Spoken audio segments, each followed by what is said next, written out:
Makanya ada seorang wali datang ke temannya yang jadi presiden atau jadi raja. Datang ke situ karena tidak punya uang, mau minta uang karena temannya raja. Setelah sampai sana ternyata temannya ini karena orang soleh pas berdoa, ya Allah saya minta ini, minta ini, minta ini. Terus si wali tadi pulang. Tanya, kenapa kamu pulang? Ternyata dia sama, masih minta-minta kayak saya.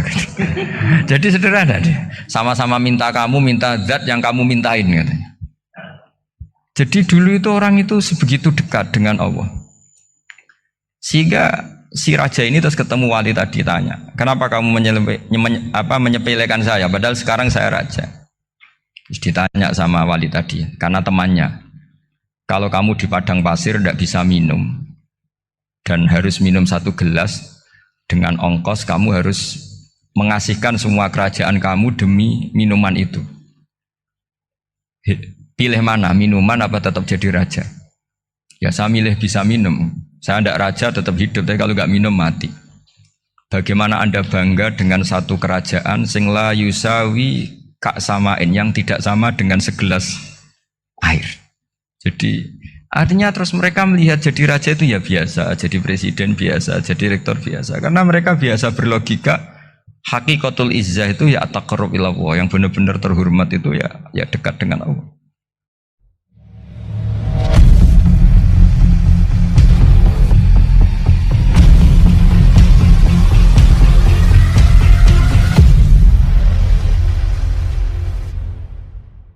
Setelah saya jadi kiai dan penelitian, saya itu berkali-kali didatangi dokter, tentara, juga polisi. Mereka sering bilang gini, Gus saya ini dokter negeri. Saya ke NTT, ke Papua, karena saya muslim, berkebutuhan Islam, maka dibikinkan musola, dibikinkan masjid. Kalau kiai tidak bisa, bikin sendiri urunan mau narik siapa. Mau narik tarikan di jalan yang mau nyumbang siapa. Tapi kalau kebutuhan negara, karena tugas negara, ya difasilitasi negara dan tidak dianggap misionaris karena negara. Begitu juga di beberapa negara yang non muslim kayak di Argentina, di Venezuela, itu ada masjid, ada kajian Islam ya karena duta besar. Dan itu aparat negara. Disinilah kearifan para ulama berkoalisi dengan umarok dengan makna yang positif bahwa agama ini harus ditopang umarok, sistem negara. Tentu di situ ada tentara, ada polisi, ada macam-macam. Kita sebagai kiai juga enggak berdaya di depan para bandar narkoba apa-apa kalau enggak ada BNN. Kita mau apa dengan korupsi kalau enggak ada KPK. Sehingga kearifan para guru-guru kita, mulai Mbah Maimun, bapak saya sendiri, NU, Muhammadiyah, semua ormas-ormas Islam itu pasti maulah kerjasama. Karena kita siapa ya? Kalau enggak kerjasama. Dan di antara pesan Rasulullah SAW adalah yaduwahi ma'al jamaah. Jadi kebersamaan itu sudah berkah. Fa inna yadallahi ma'al jamaah. Jadi berkah. Lalu kenapa saya kalau ngaji bawa kitab? Ini agak sebetulnya itu lazim. Lazim itu suatu yang harus. Tapi karena kelamaan mubalek itu tidak pakai kitab. Seakan-akan bawa kitab itu yang aneh. Sebenarnya aneh mereka. Karena begini logika simpelnya ya. Umat Nabi ini berhak dapat apa coba? Berhak dapat warisan yang paling luhur, paling hebat, paling jernih. Apa itu Quran dan hadis? Pertanyaannya, siapa yang paling punya hak otoritatif untuk menerangkan Quran hadis? Ulama. Ulama yang mana? Ya yang kapabel, yang sudah diakui dunia kayak Imam Ghazali, Imam Bukhari, Imam Syafi'i. Artinya kalau kita tidak pakai materi itu ulama mendapat pikiran kita, bukan mendapat pikiran mereka. Saya ulang lagi, kalau kita tidak pakai materi yang otentik, yang orisinil, umat ini mendapat pikiran kita, bukan pikiran mereka. Maka saya berusaha supaya teman-teman atau semua umat Islam dapat pikiran-pikirannya Imam Ghazali, pikiran-pikiran Imam Bukhari, pikiran-pikiran Abul Qasim Al-Junaidi, kejernian-kejernian Abu Yazid Al-Bustami. Kejernian itu diantaranya adalah misalnya makalah yang menurut saya itu makalah yang super. Jadi untuk ngadepi krisis karena COVID atau karena apalah. Itu lama dulu sederhana sekali. Beliau punya rumus yang mungkin jarang didengungkan orang, tapi saya akan kampanye rumus ini. Al-istighna, hakikatul istighna, itu adalah al-istighna anis syai' labihi. Jadi pemenuhan kebutuhan yang sebenarnya adalah kita berusaha menghindari sebanyak mungkin kebutuhan yang sekunder, yang enggak penting. bukan memenuhi semua yang kita inginkan. Jadi misalnya begini ya, kalau kita lapar, itu keinginan kita itu makan enak apa asal makan? Tentu jawabannya asal makan yang sehat. Tapi kalau nuruti nafsu kita, makannya yang enak, teman makan ya enak. Terus di warung yang favorit. Ini kan satu kebodohan. Kenapa untuk makan saja butuh definisi sekian banyak? Yang kita harus kecewa, warung favoritnya bisa sudah tutup. Atau kita ke sana harus macet. Ribet. Yang benar-benar arif dan bijaksana itu adalah al-istighna anisya. Sesuatu yang tidak mendesak itu jangan jadikan kebutuhan. Sehingga kalau kita puasa misalnya, semua makanan itu enak karena kita sangat lapar. Sehingga Abul Qasim Al-Junaidi ketika ditanya, ma'idamu to'am, lauk makanan itu apa? Jawabannya lucu, alju, lapar. Kalau kamu lapar ya semuanya enak. Ini sudah mulai hilang. Kita bilang makan enak itu ya sate, ya gulai, ya pizza yang kita senang. Akhirnya apa? Untuk nikmatnya Allah itu kita jadi ribet. Apalagi yang orang-orang fasik harus ditemani perempuan yang tidak halal misalnya, atau harus ada ajudan, ribet. Nah pertanyaannya, orang yang ribet sama yang nggak ribet itu pinter mana? Pinter yang nggak ribet. Nah ini kearifan-kearifan yang mulai hilang. Lalu siapa yang bisa mewarisi itu? Ya ulama. Jadi ulama itu cara berpikir sebenarnya simple. Makanya mereka sering kalau tahajud itu, di antara makalah Sayyidina Ali paling terkenal dan yang menjadikan beliau punya derajat yang luar biasa, itu adalah kafani izzan antakuna li robban wa kafani fakhron an akuna laka abdan. Ya Allah, saya ini sudah begitu mulia, begitu terhormat dan sangat-sangat terhormat karena yang menjadi Tuhan itu Engkau. Jadi rumus pertama itu karena menjadi Tuhan itu Engkau. Hanya Tuhan yang abadi, Tuhan yang pertama, hanya Tuhan yang al-awwal. Coba ya Allah, kalau saya ini punya Tuhan Fir'aun, punya Tuhan mati jadi tontonan lagi, itu kerennya di mana coba? Andaikan kita punya Tuhan Fir'aun, atau punya Tuhan yang asal usulnya manusia, apapun hebatnya manusia itu, kita punya Tuhan manusia itu. Tuhan yang lapar, yang kalau nggak makan mungkin pingsan, mungkin bisa kena COVID, nanti Tuhannya diisolasi, kayak apa? Makanya ketika Tuhan Allah menyindir ketuhanan selain Allah itu, Allah hanya menyindir dengan kalimat sederhana, karena yakulanit to'am, yang kamu tuhankan itu masih makan. Artinya kalau nggak makan ya lemes. Jadi lama-lama ada orang gini, alhamdulillah tadi Tuhan mampir ke saya, kelihatannya lapar, setelah tak kasih makan sehat lagi. Susah nggak punya Tuhan yang seperti itu. Beda dengan Tuhan kita. Tuhan yang nggak butuh makan, nggak butuh minum, al-qayyum, zat yang berdiri sendiri tanpa butuh yang lain. Al-awwal, sebelum ada langit bumi sudah ada Tuhan kita yaitu Allah. Bandingkan dengan Tuhan-Tuhan yang dipertuhan yang lain, yang adanya setelah bumi, misalnya Fir'aun dan sebagainya. Sehingga Sayyidina Ali pertama jadi kebanggaan apa? Kafani izzan antakuna li robban. Saya ini keren betul karena punya Tuhan yaitu Engkau. Tuhan yang lahul asma'ul husna, Tuhan yang semuanya punya kebaikan, punya keabadian, punya keagungan. Terus wa kafani fakhron an akuna laka abdan, dan saya bangga sekali karena saya menjadi hambamu. Kalau saya jadi hambanya Pak Rektor ribet kan? Sudah tak hormati ternyata nanti tidak rektor. Ya kan ribet kan? Terus pokoknya ribet. Jadi budaknya manusia itu ribet. Makanya ada seorang wali datang ke temannya yang jadi presiden atau jadi raja. Datang ke situ karena tidak punya uang, mau minta uang karena temannya raja. Setelah sampai sana ternyata temannya ini karena orang soleh pas berdoa, ya Allah saya minta ini, minta ini, minta ini. Terus si wali tadi pulang. Tanya, kenapa kamu pulang? Ternyata dia sama, masih minta-minta kayak saya. Jadi sederhana deh. Sama-sama minta kamu, minta zat yang kamu mintain katanya. Jadi dulu itu orang itu sebegitu dekat dengan Allah. Sehingga si raja ini terus ketemu wali tadi tanya, kenapa kamu menyepelekan saya padahal sekarang saya raja? Terus ditanya sama wali tadi, karena temannya, kalau kamu di padang pasir tidak bisa minum dan harus minum 1 gelas, dengan ongkos kamu harus mengasihkan semua kerajaan kamu demi minuman itu. Pilih mana, minuman apa tetap jadi raja? Ya saya milih bisa minum. Saya tidak raja tetap hidup, tapi kalau nggak minum mati. Bagaimana Anda bangga dengan satu kerajaan sing la yusawi kak samain yang tidak sama dengan segelas air. Jadi artinya terus mereka melihat jadi raja itu ya biasa, jadi presiden biasa, jadi rektor biasa. Karena mereka biasa berlogika hakikatul izzah itu ya taqarrub ila Allah, yang benar-benar terhormat itu ya dekat dengan Allah. Begitu seterusnya mereka bikin paradok-paradok yang aneh, tapi itu menjadi pelajaran. Bapak saya Ki Nur Salim itu senang baca anekdot Nasiruddin Koja. Itu kalau bikin orang-orang aneh, itu dia datang ke satu pesta, pakai baju lusuh, pakai sarung lusuh atau celana lusuh, sama Sohibul Bait yang punya acara dibiarin. Setelah dibiarin dia pulang pakai jas, pakai dasi, pokoknya keren.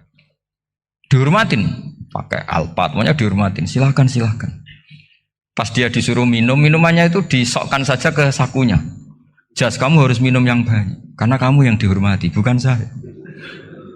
Terus makanannya semuanya diletakkan di saku, ada yang apa, ayo kamu makan yang banyak. Alpatnya juga gitu, dikasih sate apa, ayo kamu makan yang banyak. Mereka tidak melihat saya, melihat kamu. Akhirnya orang satu pesta itu istighfar semua, berarti kita ini salah. Terus dia pidato, kenapa kamu uang gitu? Tadi saya datang, orangnya sama. Gara-gara beda pakaian, penghormatannya beda. Berarti yang berhak dapat makanan ini jasa ya, bukan saya. Betapa naifnya kita sebagai orang. Ternyata kita masih hormat sesuatu yang seperti itu, yang atribut lah. Jadi orang-orang sufi itu orang yang bisa menertawakan dunia. Akhirnya ya, pertama dia dianggap orang gila, masa jas dikasih makan, dikasih minum. Tapi secara fikih dia benar, haram dia makan. Karena pas dia datang dibiarin, setelah pakai jas dikasih makan. Berarti hakikat yang dapat rezeki siapa? Jasnya apa orangnya? Jasnya apa orangnya? Jasnya. Jadi itu orang-orang sufi, kearifan orang-orang dulu itu bisa ngelola hal-hal yang keseharian menjadi luar biasa. Ada seorang wali melihat istrinya makan satu piring, anaknya makan satu piring. Ditanya, kalian kenyang? Wah, kenyang sekali. Melihat anaknya minum kopi satu cingkir, senang. Kalian senang-senang sekali. Wah, kalau senang dengan hal-hal yang murah bisa, ngapain harus senang dengan hal-hal yang mewah? Bodoh sekali saya. Sehingga terus mereka bisa qanaah. Qanaah itu ya hidup itu simpel, sederhana. Jadi tentu saya tidak akan ngomong yang muluk-muluk, selain itu tidak bidang saya juga apa ya. Kita ini butuh obat di kondisi seperti ini, butuh kesederhanaan, butuh apa ya? Istighna tadi. Kita harus istighna billah an ghairillah. Jadi sudah cukup bahwa Allah ini segalanya. Sehingga di antara tugas suci Nabi Ibrahim dan semua nabi adalah wa ja'alaha kalimatam baqiyatan fi aqibi. Nabi Ibrahim itu nabi yang diberi gelar Allah. Dia adalah nabi yang menjadikan kalimat tauhid itu kalimat yang abadi. Fi aqibi, di anak turunnya, di semua generasinya, baik anak turun karena gen maupun karena pembinaan, karena pendidikan. Ini penting sekali saya utarakan karena apa?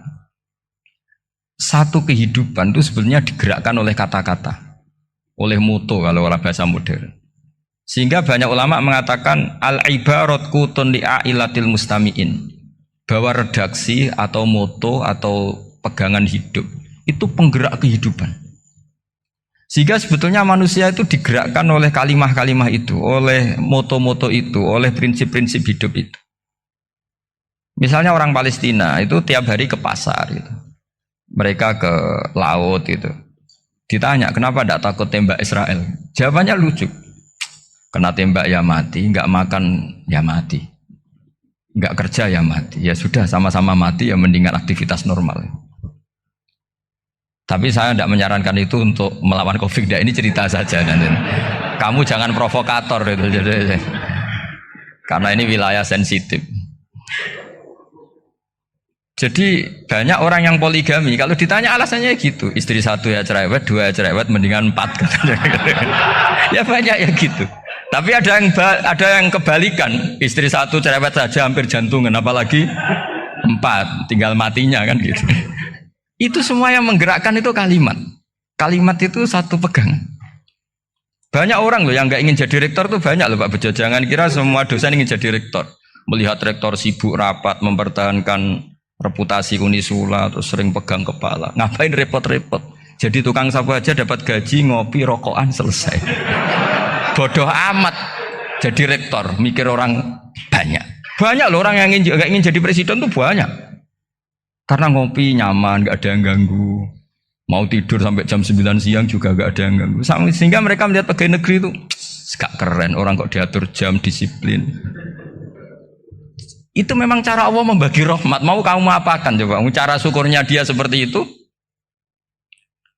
Bapak saya dulu tuh sering ngajarin saya, diajak jalan-jalan pagi-pagi. Melihat orang ngopi, makan uduk itu bapak seneng. Kok enak jadi wong awam. Ngene esuk-esuk nyemak bocah kesel kabeh kono enak ngopi rokokan. Bapak kadang iri sama orang awam itu iri. Sudah gitu berharap masuk surga kan enak sudah gitu. Tahu-tahu mati, tidak tahu ke surga apa ke neraka ya tidak tahu. Jadi nah, orang dulu itu orang yang bisa mensederhanakan dunia. Sehingga ya sudah cara bahagia. Makanya saya alhamdulillah saya ini kerjasama sama UII sama beberapa kampus. Memang amdan itu sengaja. Kampus itu ya punya sistem yang nggak bisa mewakili sistem kiai. Kiai juga punya sistem yang nggak terwakili oleh kampus juga sebaliknya saling melengkapi. Saya sering ketemu rektor UII, rektor kampus-kampus Islam. Mereka cerita, Gus pendidikan pondok harusnya dimodernkan gini-gini. Saya bilang, kalau pondok modern kayak kampus itu nanti saya ketemu Allah tidak bisa jawab. Kenapa Gus? Saya beri contoh gini.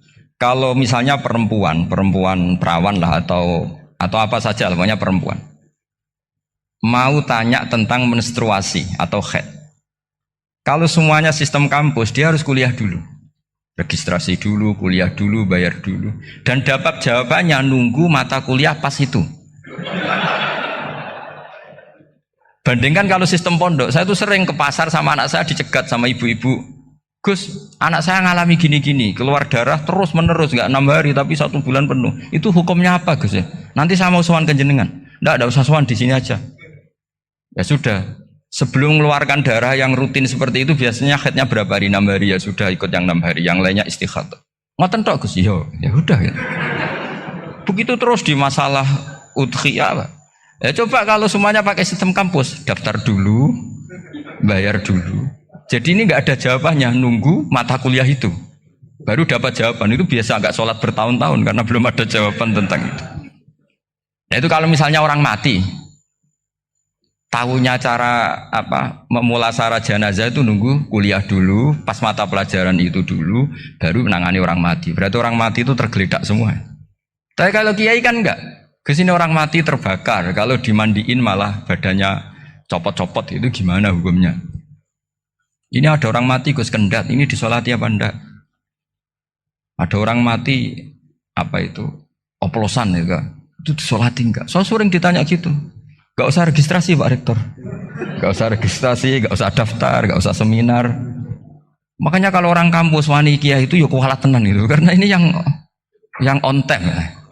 Tapi pondok seperti saya ya ikrar seikrar-ikrarnya pentingnya kampus karena melatih efisiensi waktu, disiplin, tata kelola manajemen sehingga kita ya hormat. Tapi tadi kita harus saling melengkapi sehingga saya tunjukkan ke publik bahwa saya hormat sekali sama polisi, sama tentara. Coba kita bisa apa ngadepi bandar narkoba kalau enggak polisi? Bisa apa coba menjaga NKRI kalau enggak tentara? Begitu juga ya sudahlah kita memang fa inna yadallahi ma'al jamaah, kita berkah itu kalau bersama-sama. Enggak bisa kita sendiri. Nah lalu orang kayak saya itu ya beberapa kali sebetulnya saya itu ditawanin jadi dokter honoris causa apa. Kekhawatiran saya satu, takut pasti nggak punya uang. Itu dokter gak di duit kan gak pantas gitu. Jadi repot gitu, daripada beban lah sudah lah nggak usah dokter. Jadi kalau nggak punya uang ya pantas, terus kalau ngebis ya pantas. Suatu saat kalau mati nggak ada yang hadir ya pantas, nggak dokter gitu. Kalau sudah dokter kok masuk neraka, dokter kok masuk neraka kayaknya apalagi rektor kampus Islam kok masuk neraka itu kan kok kayak nggak pas itu. Misalnya rektor lah ditanya mungkar nakir nggak bisa kan kayak gimana itu. Makanya harus sering ngaji saya supaya nggak malu di depan mungkar nakir. Masa rektor ditanya mungkar nakir nggak bisa. Harus berani bentak. Ini saya rektor loh Pak mungkar nakir. Masa kalau wali-wali dulu berani. Masyhur di cerita wali-wali ditanya marobuka menabiuka. Saya ini guru tauhid. Kok kamu tanya merabuka yang ngelotok? Kok kamu tidak pernah ngaji, enak aja tanya. Jadi wali-wali itu ya rileks ngadepi mungkin. Saya yakin rileks wali di Bang Pak Rektor. Saya yakin itu. Karena wali itu lebih dekat Allah. Sehingga orang dulu itu saya ulang lagi ya, ada satu kearifan namanya hidup itu apa? Hidup itu adalah cari sebanyak mungkin supaya hidup itu tidak tergantung pada banyak hal. Sehingga misalnya cara berpikir orang-orang modern itu sebenarnya banyak orang-orang ilmuwan yang nggak ngagumi Amerika. Bukan karena angkuh ndak. Untuk mempertahankan kebesaran negara sebesar itu, kebutuhan listriknya besar, kebutuhan tentaranya besar, kebutuhan apa? Sementara negara kayak Venezuela atau Swiss kebutuhannya ada banyak. Pertanyaannya, yang tergantung dengan banyak hal sama yang tidak tergantung banyak hal, itu pinter mana? Kalau dibalik pertanyaannya gitu, negara-negara maju itu tidak keren kalau dibalik pertanyaannya. Orang yang untuk mempertahankan eksistensinya banyak, butuh banyak hal, dengan yang tidak butuh banyak hal, itu pinter mana?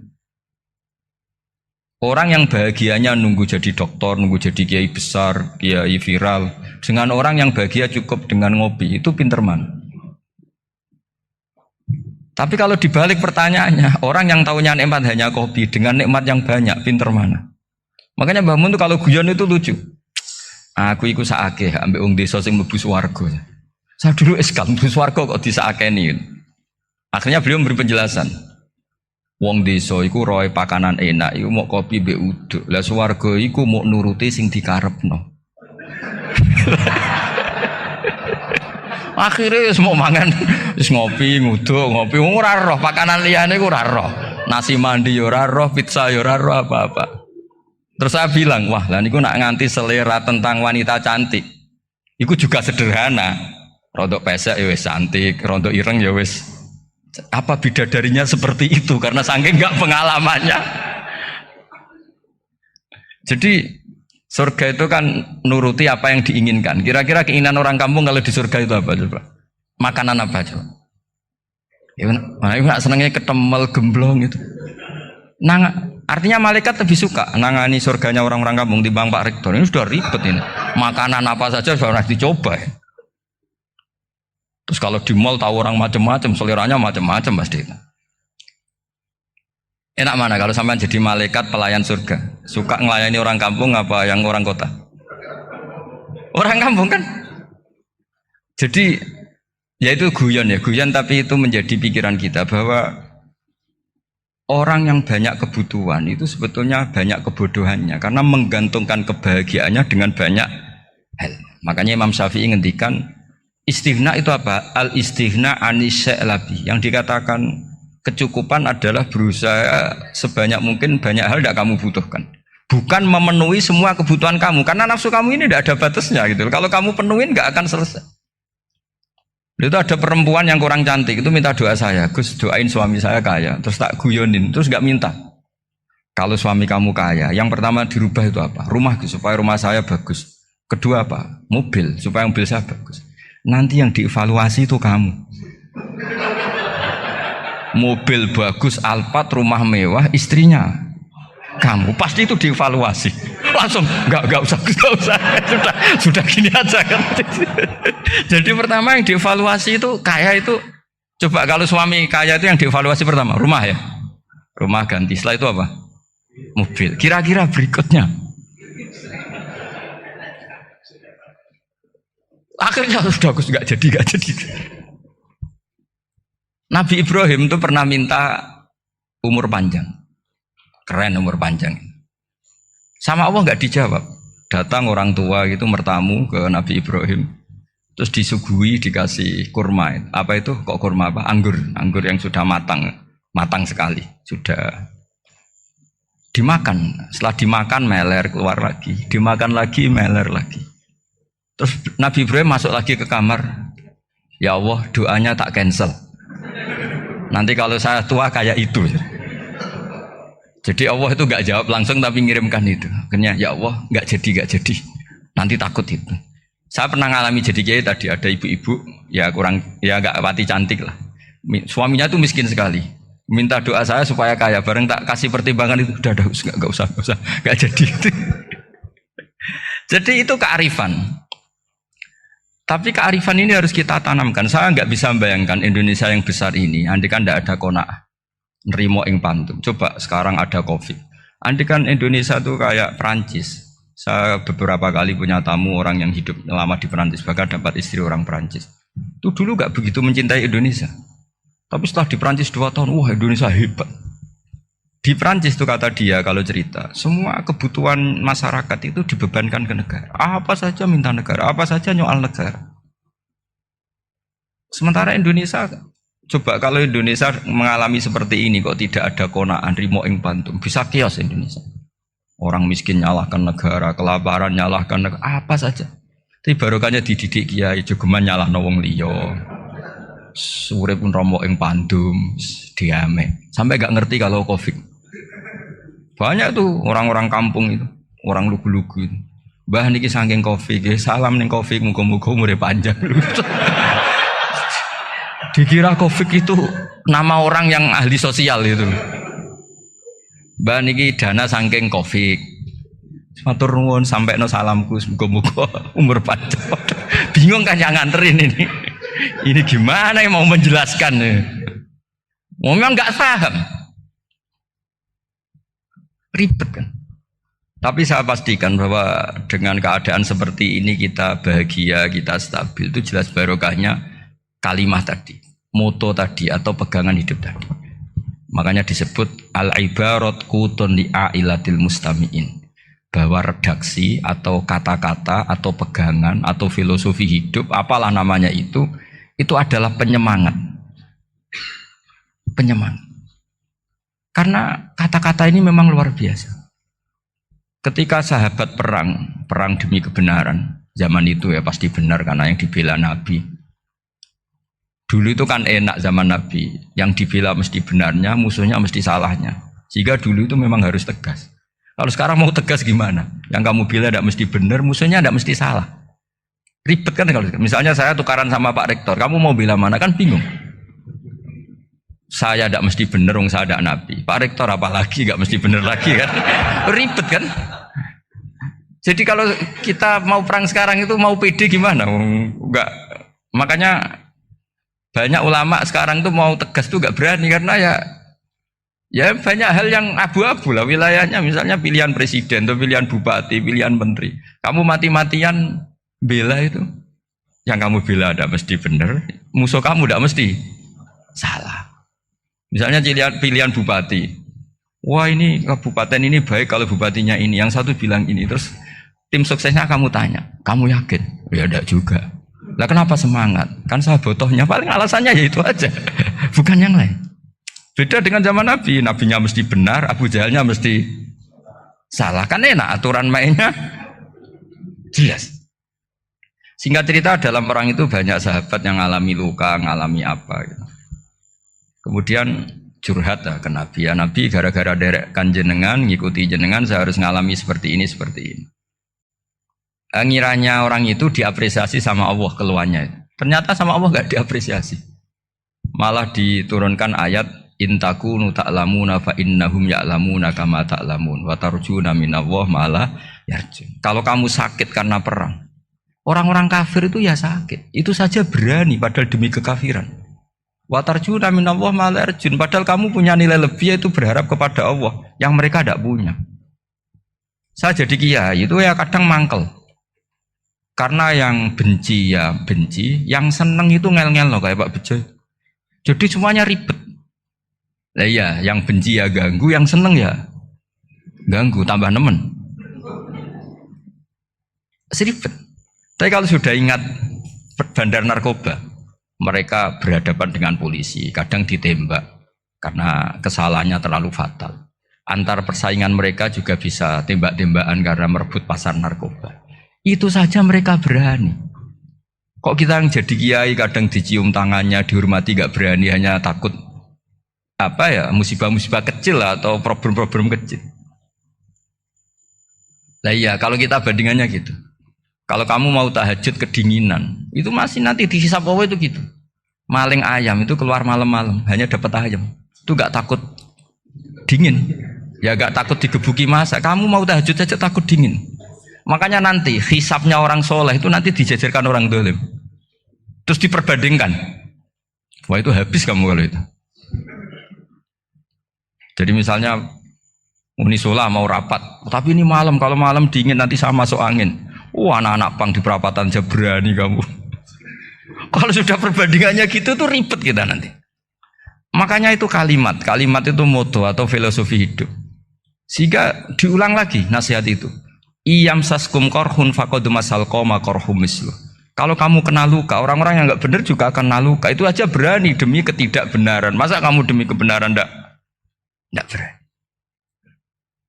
Akhirnya orang itu, ya itu kalimat, itu heroik. Makanya kita ini penting ya. Makanya tadi himne Unisula dimulai kalimat thayyibah. Karena kalimat ini yang menjaga kita kalimat ini. Misalnya tentang Tuhan. Kenapa orang Islam imannya kokoh seperti ini, termasuk yang sudah hidup di Amerika, di Australia, di mana-mana. Itu ya barokahnya ajaran atau barokahnya kalimah. Saya sebut kalimah saja pakai bahasa santri.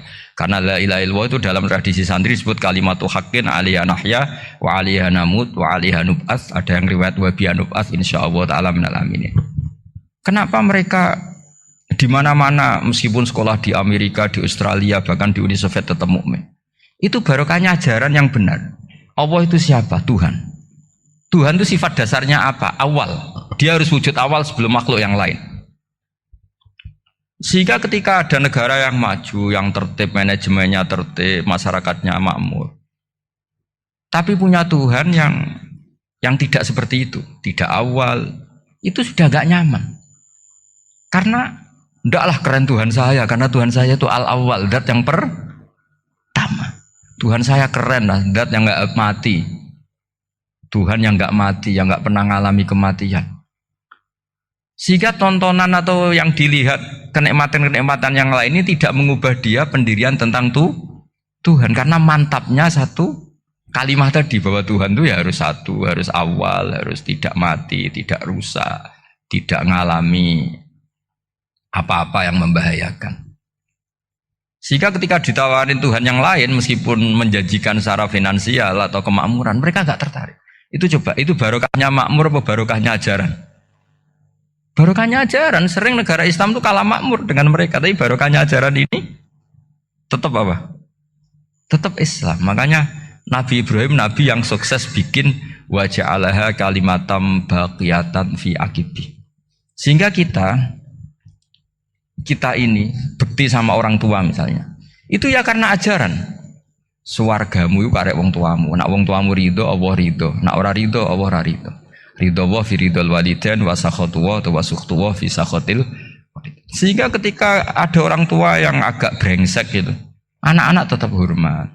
Punya orang tua yang miskin, yang sudah miskin, tukang tombok nomor, banyak kan di kampung gitu. Ya tetap hormat. Coba kalau dari awal kita ngajari orang tua kamu hormati ya, kalau baik, kalau tidak usah. Bisa geger Indonesia. Tapi barokahnya ajaran-ajaran itu Indonesia tertib karena ada ajaran. Nah ini di sini ini pesantren dan Unisula semua harus berkontribusi membuat ajaran yang benar itu adalah ciri utama Islam. Sehingga Islam ini dimulai dengan ajaran kalimatu haqqin alaiha nahya wa alaiha namut. Sehingga kita tenang seperti ini. Saya ini termasuk kiai yang tenang. Meskipun kata orang banyak saya ini kiai besar, tapi termasuk kiai yang paling tenang. Termasuk yang paling tenang. Karena saya ini pakai mazhab orang-orang hebat. Saya berkali-kali cerita, orang kayak Imam Syafi'i itu orang yang luar biasa. Saya berkali-kali cerita. Orang yang tadi nyium tangan kamu ya Imam Syafi'i, di belakang tuh ngerasani kamu, menghujat kamu. Jawabannya enak saja. Berarti saya alhamdulillah orang yang wibawa. Buktinya di depan saya enggak berani. Jadi enteng saja. Diceritain sebagian kampung, sebagian separuh dari warga kamu itu gak suka kamu. Ya bagus lah gak suka saya, gak akan utang duit saya. Di mana-mana orang utang itu karena teman dekat. Kalau gak seneng pasti minimal gak utang, gak pinjam mobil, gak pinjam apa. Berkah mana yang seneng sama yang gede? Jadi dianggap enteng saja. Semua yang dialamin dianggap enteng saja. Misalnya punya istri pemarah, ya baguslah marahin suami. Kalau marahin tonggo malah ribet. Jadi kamu harus terima kasih kalau dimarahin istri. Baguslah marahin saya mah, kalau marahin tonggo ribet. Jadi enteng saja. Tapi kita sekarang tuh karena nafsu ya, sehingga menghadapi hidup ini ribet.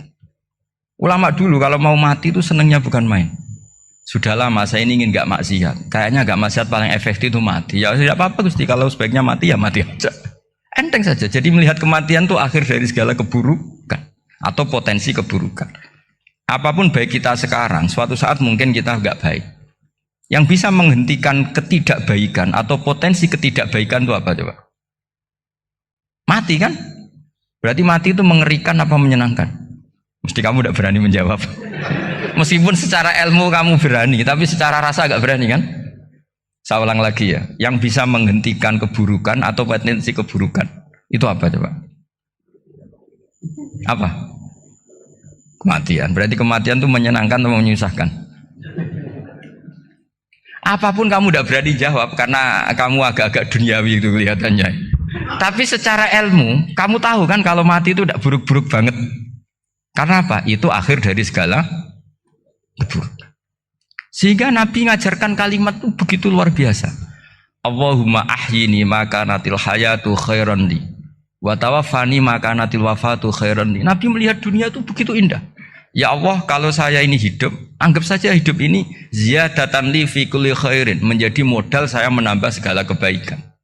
Jika suatu saat saya mati, anggap mawon rohatan li min kulli syarrin, itu akhir dari segala keburukan saya. Sehingga mati hidup ya baik karena di situ kita bisa berkontribusi beramal soleh. Mati juga baik karena mengakhiri segala keburukan. Nabi nate ngendikan lagi, ajaban li amril mu'mini inna amrahu kullahu khair. Orang mukmin itu mengagumkan, semuanya baik. In asobathu na'ma syakara fakana khairan lah. Kalau baru dapat nikmat, dia syukur, maka itu baik. Wa in asobatu dharra sabara. Kalau dapat masalah mereka sabar, itu juga baik. Sehingga orang mukmin dua sisinya pasti baik. Itu juga kalimat, maksudnya moto atau pegangan hidup. Nah berikut ini saya beri contoh, ini kenangan saya, ini contoh terakhir. Masalah jadi orang terkenal maupun tidak. Di sini dicontohkan Imam Ghazali di halaman 367 di kitab saya 367, juznya 3 di kitab Ihya Ulumuddin.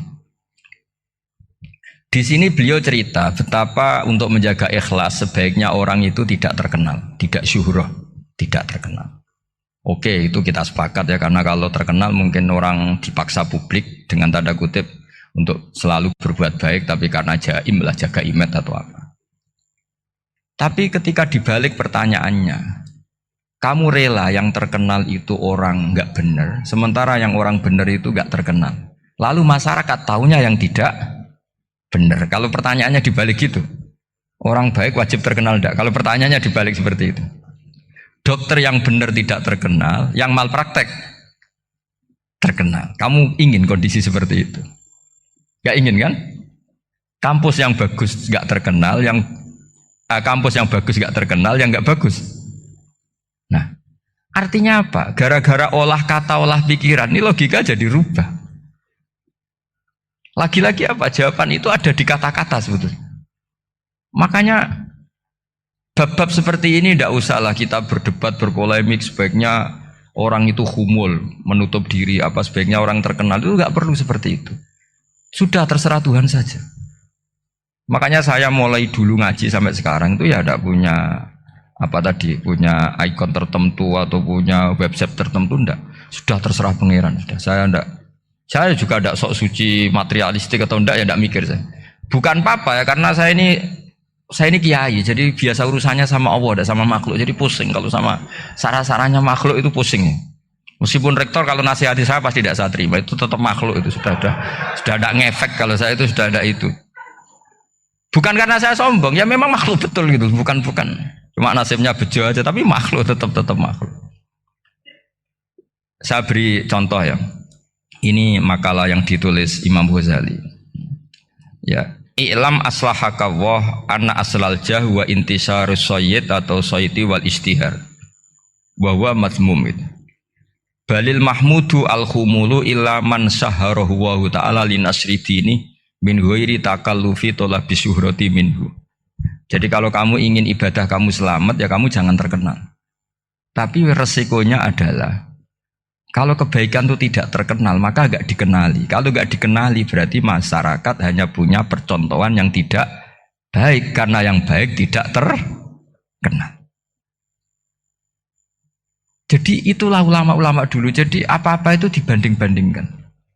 Kemudian nanti kelihatan, jawabannya itu kelihatan. Jadi ulama dulu itu biasa ngarang misalnya afatun nikah, sisi negatifnya nikah, harus ngurmat istri, harus macam-macam, kalau terlantar itu ya dosa. Seperti tadi Pak Marsudi cerita, kalau orang ngapalkan Quran itu takut lupa, kalau lupa itu jadi dosa. Pertanyaannya, kalau semua orang takut lupa, takut dosa, semua orang nggak hafal Quran karena potongan-potongan lupa. Cara berpikir tidak seperti itu. Kalau berpikir ya namanya hafalan ya inginnya hafal, kan nggak ingin lupa. Nah nanti kalau takdirnya lupa karena hal-hal yang dimaklumi oleh syariat itu nggak yang termasuk dosa. Yang dosa itu lupa takliwiri udhrin syar'iyin, lupa yang tidak ada sebab yang apa? Syar'i. Tapi lupa bawaan EQ-nya tidak bagus, lupa bawaan sering dibentak. Oh itu nggak masalah karena bawaannya orang tertekan itu ya lupa. Coba kamu hafal Quran, terus punya kredit jatuh tempo, pas hari itu aku yakin nggak cerdas sudah. Itu bawaannya orang tertekan tuh pasti lupa. Jadi ya saya teruskan ya. Jadi terus ada makalah yang sangat bagus sekali tentang itu. Saya baca ya. Wa yadullu ala dzalika anna Allah azza wa jalla amaral anbiya'a bi idharil amali lil iktida wa khassahum bi mansibin nubuwah. Wala yajuzu ayyudhanna bihim annahum khurrimu afdhalal amalen. Jadi orang yang terlalu mendewa-dewakan khumul itu menutup diri. Oke itu baik, karena dengan khumul, dengan menutup diri Anda tidak riya, Anda tidak pamer. Tapi kata Imam Ghazali, kamu juga harus ingat, di antara syaratnya Nabi itu harus mengumumkan kalau beliau itu seorang Nabi. Harus memaklumatkan kalau beliau seorang Nabi supaya bisa diikuti.